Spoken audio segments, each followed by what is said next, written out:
Sweden میں قرآن پاک کو جلانے کی ناپاک جسارت کرنے والا عراقی نژاد سلوان مومکا ناروے میں اپنے گھر میں مردہ حالت میں پایا گیا ہے۔ سوشل میڈیا پر ریڈیو جنیوا کے اکاؤنٹ سے کی گئی ٹویٹ میں دعویٰ کیا گیا ہے کہ 37 سالہ سلوان مومکا کی لاش ناروے میں ان کے گھر سے ملی ہے، تاہم موت کی وجہ نہیں معلوم ہو سکی ہے۔ ریڈیو جنیوا کے ٹویٹ کے مطابق جن لوگوں نے سلوان مومکا کی موت کی تصدیق کی ہے، جن ٹویٹر اکاؤنٹ سے کی گئی ہے، انہیں 1 ملین افراد نے دیکھا ہے، تاہم پھر ٹویٹ ڈیلیٹ کر دیا گیا ہے۔ ریڈیو جنیوا نے اپنے ٹویٹ میں مزید کہا کہ اس خبر کی تصدیق کی کوشش کی جا رہی ہے۔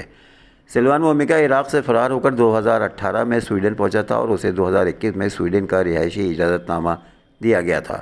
جون 2023 میں سلوان مومکا نے ایک مسجد کے باہر قرآن مجید کے اوراق کو نظر آتش کرنے کی جسارت کی تھی۔ بعد ازاں کاغذی کارروائی مکمل نہ ہونے پر سویڈن نے سلوان مومکا کی سیاسی پناہ کی درخواست مسترد کر دی تھی، جس کے بعد وہ گزشتہ ماہ ناروے چلا گیا تھا۔ شام کے دارالحکومت دمشق میں ایرانی سفارت خانے پر حملے کے بعد اسرائیل نے ایران کے خطرناک رد عمل کے خدشے کے پیش نظر اپنا air defence system high alert کر دیا ہے۔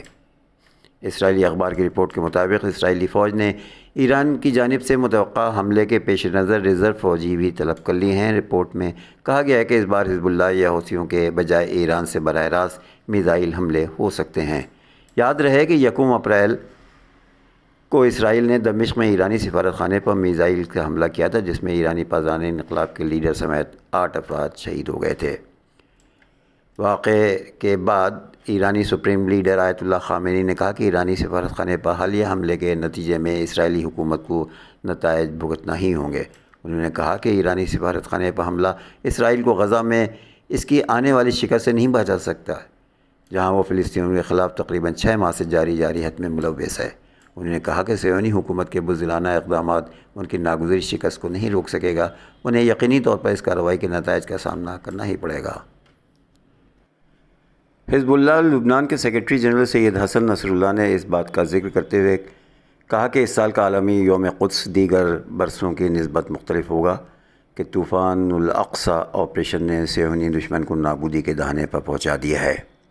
موصولہ خبروں کے مطابق حزب اللہ لبنان کے سیکرٹری جنرل سید حسن نصر اللہ نے قدس کانفرنس میں کہا کہ فلسطین اور خطے میں جو کچھ بھی ہو رہا ہے وہ حریت پسندوں کا طوفان ہے اور ہمیں امید ہے کہ یہ مزید وسیع اور طاقتور ہو جائے گا۔ حزب اللہ کے سربراہ حسن نصر اللہ نے مزید کہا کہ صہیونی دشمن کو سلامتی کونسل کی قراردادوں اور ملکوں اور رائے عامہ کے مطالبات اور بین الاقوامی قوانین کی کوئی پرواہ نہیں ہے۔ انہوں نے کہا کہ ہمیں اس جنگ کو جیتنے اور صہیونی دشمنوں اور اس کے تمام حامیوں کو شکست دینے کے لیے سخت محنت کرنا چاہیے اور یہی ہمارا ہدف ہونا چاہیے۔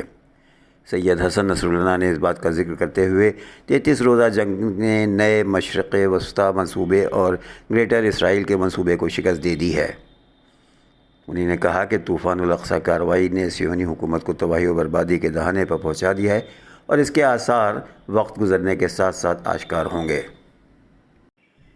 دہلی ہائی کورٹ نے شراب پالیسی میں مبینہ گھپلے سے متعلق منی لانڈرنگ کیس میں عدالتی حراست میں تہاڑ جیل میں بند عام آدمی پارٹی کے لیڈر اروند کیجریوال کو وزیر اعلیٰ کے عہدے سے ہٹانے کی ہدایت دینے کی مانگ والی دوسری مفاد عامہ عرضی بھی جمعرات کو مسترد کر دی ہے۔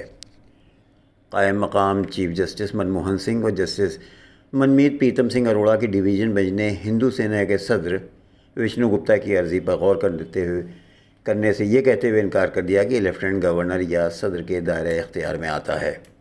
تاہم عدالت نے تبصرہ کیا ہے کہ یہ وزیر اعلیٰ پر منحصر ہے کہ وہ اپنے عہدے پر برقرار رہیں یا نہیں۔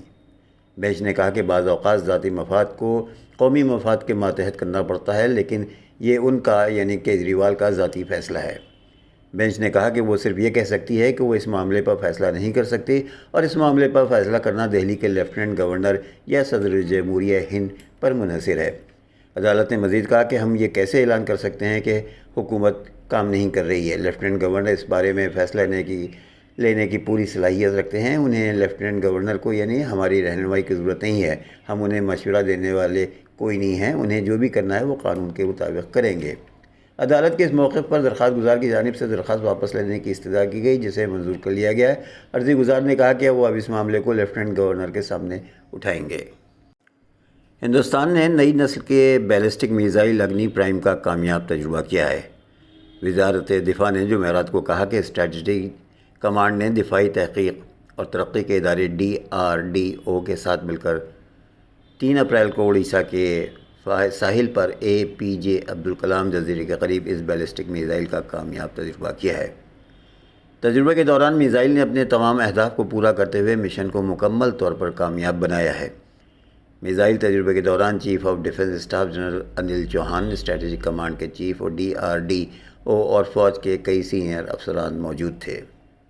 وزیر دفاع راجناتھ سنگھ نے اگنی پرائم کے کامیاب ٹیسٹ کے لیے اس سے منسلک ٹیم کے تمام افسران اور سائنسدانوں کو مبارکباد دی ہے۔ عام انتخابات سے قبل کانگریس کو آج ایک بڑا دھچکا لگا ہے جب پارٹی کے قومی ترجمان گورو ولبھ نے کانگریس کی بنیادی رکنیت سے استعفیٰ دے دیا ہے۔ پروفیسر گورو ولبھ نے کانگریس کے صدر ملکارجن کھڑگے کو خط لکھ کر کہا ہے کہ کانگریس بے سمت ہو گئی ہے۔ جس جذبے کے ساتھ وہ پارٹی میں شامل ہوئے، اس بات پر مایوس ہے کہ کانگریس آج بھٹک گئی ہے، اس لیے وہ پارٹی کی بنیادی رکنیت سے استعفیٰ دے رہے ہیں۔ جمعرات کو یہ اطلاع دیتے ہوئے انہوں نے ٹویٹر پر پوسٹ کیا کہ آج کانگریس پارٹی جس طرح سے بے سمت آگے بڑھ رہی ہے اس سے مطمئن نہیں ہوں۔ میں نہ تو سناتن مخالف نعرے لگا سکتا ہوں اور نہ ہی صبح و شام ویلتھ کیئرز کو گالی دے سکتا ہوں، اس لیے میں کانگریس پارٹی کے تمام عہدوں بنیادی رکنیت سے استعفیٰ دے رہا ہوں۔ بہرحال شام ہوتے ہوتے انہوں نے بھارتیہ جنتا پارٹی جوائن کر لی۔ اور اب آخر میں پیش ہے ایک دلچسپ خبر۔ سابق برطانوی وزیر اعظم سر ونسٹن چرچل کے سونے کے سانچے میں لگے نقلی دانت 18,000 برطانوی پاؤنڈ میں ہاتھوں ہاتھ فروخت ہو گئے۔ اوپر کے 6 دانتوں کا یہ سیٹ اس طرح سے بنایا گیا تھا کہ برطانوی وزیر اعظم کو لکنت سے بچایا جا سکے، جن کو لگا کر انہوں نے دوسری عالمی جنگ کے دوران مشہور تقاریر کی تھیں۔